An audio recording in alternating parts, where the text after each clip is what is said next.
All right, guys. Well, welcome to my other channel. Those of you that followed me from my channel, my original channel, I appreciate the support. Once again, I'm trying to just keep them separate. This is, for those of you that have never seen my other channel, a fireman's pole. It is by no means a stripper pole. And those are my Predator masks. 2 of the 5. Very proud of my Predator masks. Love them. Really into Predator. Not the last movie. That was a complete letdown. So, let me tell you about the time my testicle blew up. So those of you that know me know that I am a very into using negativity as a positive factor in change. Very much into making improvements after breakups and, pushing your body and using all of that negative energy instead of, going down the road of drinking and just being negative. You gather all that up and just, build it up for the day and then go to the gym and use that to get you through those workouts and get, make those body transformations. So the transformations that are necessary for you to go ahead and feel better about yourself after breakup. Because honestly, you do want to attract this. This starts annoying me. This glow on my head. There you go. That'll stop it. Ugh. Now I just look like a thug. Okay, so it's not freezing, but all right. So using that negativity to fuel those workouts and really push the weight that you have to and lift the weight that you have to. And those of you that know, I did power lift once upon a time. So you got to really get into a dark place to kind of summon that kind of just willpower to get through that entire rep or sets of reps that you're doing and dig deep. So I had just broken up and a lot of just negative emotion, pent up anger about that relationship. This was, I want to say about 3-4 years ago.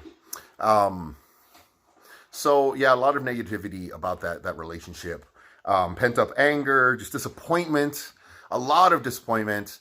And, I was just like, you know what, I'm going to take this and just run with it at the gym and do my best to just fucking transform myself again. And I was already in decent shape. I was already in decent shape. So I was, just going to get fucking diesel and, go to the gym. I'm squatting. And I'm just pushing extra weight. I'm just like really, I'm going to get through this. And I felt this weird feeling in my groin area. And I don't want to say it was like painful because it wasn't like, it was like a pain, but it wasn't a pain, but it wasn't pleasurable either. It was just a weird feeling. And I was like, did I pull a groin? So, I'm stretching, I don't feel anything. But, it happened when I was, digging deep into one of those last reps and it just felt weird. So I'm finishing my workout up. I go to the bathroom and I urinate and there's blood in my urine. And that wasn't like uncommon. It has happened to me a few times when I deadlifted or done that. It would happen on occasion. So it wasn't like, oh my God, I'm bleeding, I'm urinating blood, because it had happened to me before. If you've power lifted, you've bled out of somewhere at some point when you get to a certain amount of weight and you're pushing your body to that extreme. So the next day, I wake up for cardio. It was a Monday. And I wake up, and I was like extra pumped. So, my cardio is usually just fast walking around my neighborhood in the morning. This time, I wanted to do HIIT. So I was going to run up one street, walk down the street, run up one street, walk down one street.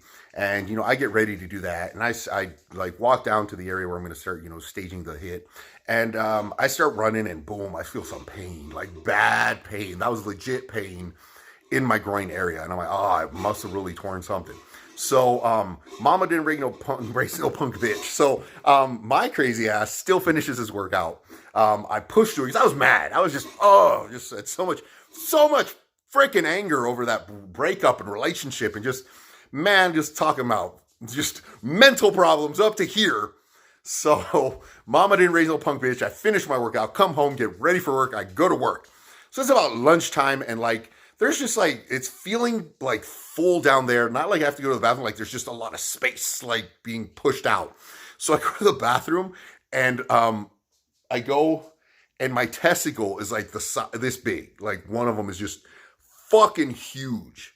And I'm like, oh shit, that's not good. That can't be good.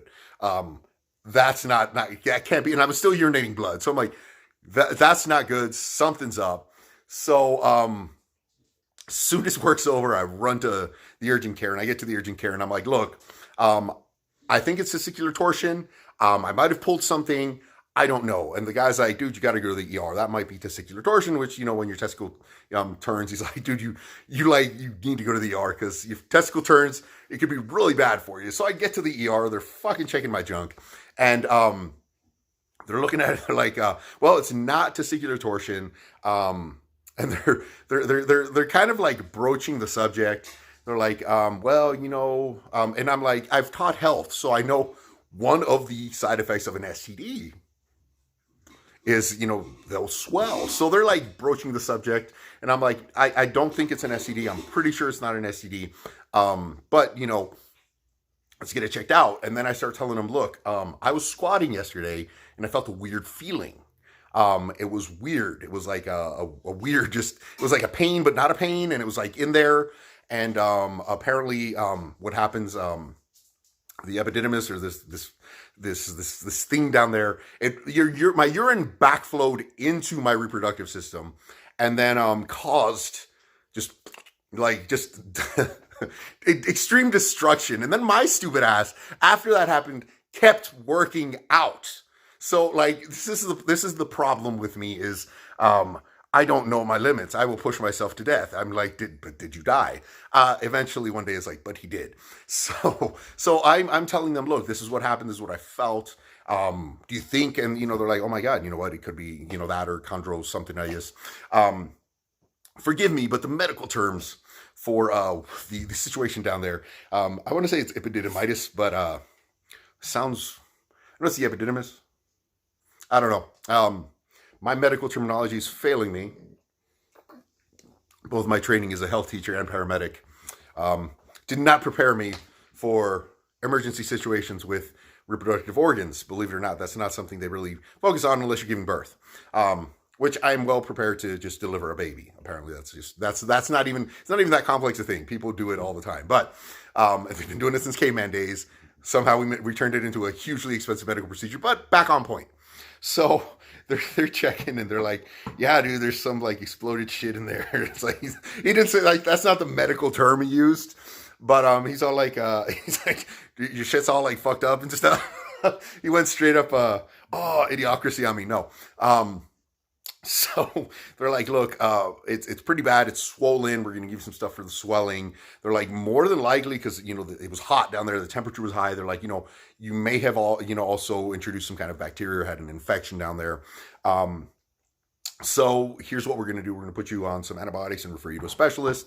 Sure enough, I follow up with the specialist. He double checks. He's like, let's just make sure it's not cancer or something. I'm like, yeah, great. Like, there's nothing more I need to worry about. And, like, I really need to worry about testicular. Hey, I'm trying to do a video here. Thank you. Mona, quit your shit. All right. So, I really need testicular cancer on top of the stuff here. So, he checks it out. Okay. So basically, apparently I didn't evacuate my urinary tract very well. I was doing the squats. It can backflow, cause extreme damage. And because that area is very hard to reach, it's very much in it's very protected and not a huge amount of blood flow going on. They had to put me on Cipro and for like a long amount of time because they said, for it to actually get into that area. So I was on like 4 weeks of Cipro. And if you've ever been on Cipro, it is the nastiest antibiotic on the fucking planet. It is bad. Like it's the stuff they give you to like kill anthrax, but I will never go on a long-term Cipro treatment again. My lung capacity got like fucking destroyed. I started getting blotchy. My skin color changed. I couldn't hold anything down. I had diarrhea for weeks. It was a rough treatment to just, fix the damage I had done from being so angry and lifting so angry and then not realizing that I had injured myself and continue to lift because that is the story of my life. So eventually, the swelling goes down, everything gets done. But literally there was just blood coming out. Like it didn't matter if it was just, one fluid or another fluid, there was blood coming out of there. And they were like, you know what, you need to try to get as much fluid either way out to encourage the expulsion of any junk that's in there. So it was like a reverse vampire. It was just blood. And it was very, very, it sucked because it really did affect my leg workouts. Not that I stopped. I gave it about a week, and then I went back to fucking working out. Which I'm retarded. Yes, I know. And you know, I'm sorry. I have issues. I can't not work out. My doctor knows this. The doctor I go to at urgent care, he knows this. He's all like, man, 3 weeks. I'm like, how about Wednesday? He's like, Friday. I'm like, all right, I'll meet you in the middle. Thursday. And that's just me. I find a way to work around the injuries, and I found a way to work around the injury, but lost a lot of weight. And that was a lot of it was that Cipro, man. It was horrible. But eventually they said, you know what? There's probably gonna be damage to that area. It's probably gonna atrophy. You can go in there and like have a surgery. I'm like, yeah, I'm not even trying to have kids. I really don't care. I don't need them. God, was that 300 scene? Fortunately, God gave me 2 of them. Woo! There you go. I got to use that one with the doctor. He thought it was a little funny. He was like, yeah, okay, whatever. But yeah, I'm amazed I never brought that up on my other channel. I guess I didn't really want to talk about my junk, but somehow I felt opportune moment to talk about my exploding testicle would be to open up on this channel with it. But yeah, that's a little bit about me and my my injury. That's one of the many injuries I'll go over. I could do plenty of videos on the injuries. I'm currently have a hamstring and shoulder injury all on the right side. So my right side's all effed up, but my left side is good to go. So I'm about 50%. See, I'm just full of fucking jokes today. All right. But yeah, made it through. But it was very scary because it was literally like this big for a little bit. Like they shot me up full of cortisone pretty good, or corticosteroids, and they helped with the swelling. They helped with everything. Like my back stopped hurting, my joints stopped hurting. Like if they put you on a good broad spectrum corticosteroid fucking regimen, that works. But then the Cipro itself screws with your joints, screws with everything. I honestly, I was dying. I was dying, but I was still making it to the gym because I was so angry. I was so still angry, and I was like, "There's no way I'm not still going to get in the best shape of my life because this chick." And yeah, I did end up getting like I got super fucking lean. Like I lost a lot of mass, but I got super fucking lean. I think I might have a picture. If I have a picture, I'll put it up there. Yeah, even just full of Cipro, not being able to hold down any food, still making it to the gym. It's dedication for me. It's just, I can't. I would go crazy if I just sat at home. And I think that's the problem with a lot of people is you just sit at home and you allow shit to just fuck with your head. And that's it. But all right, so that is my story. I hope you guys enjoyed it. I'm actually going to open up this channel a lot more with nutritional info, supplements. What do they really actually do? But this was just seemed like a good fucking leeway into it. Just to get to know a little bit about me and me to be able to open up to anyone who hasn't watched my channel before or doesn't know my prior channel. My prior channel is going to stay the way it was. I'm just bringing more of the nutritional aspect and everything onto this channel. And that's just, why I did that. So hope you enjoyed the video. I will try to update it with the next video. Probably going to do it on supplements. I've got a bunch of videos that I've already made that I posted on my Facebook page, which I might be able to upload on here. I'm not too sure if I want to like go with old shit and just start brand new. So that's that. I hope you all enjoyed it. You all have a great day. Thank you for tuning in. I am going to ask, please subscribe, please like. I don't really ask that on my other channel, but I do ask that, just as a favor if you could. If you enjoyed it, got a chuckle out of my pain and misery, I'd appreciate it. All right, y'all have a great day. Have a great weekend, guys.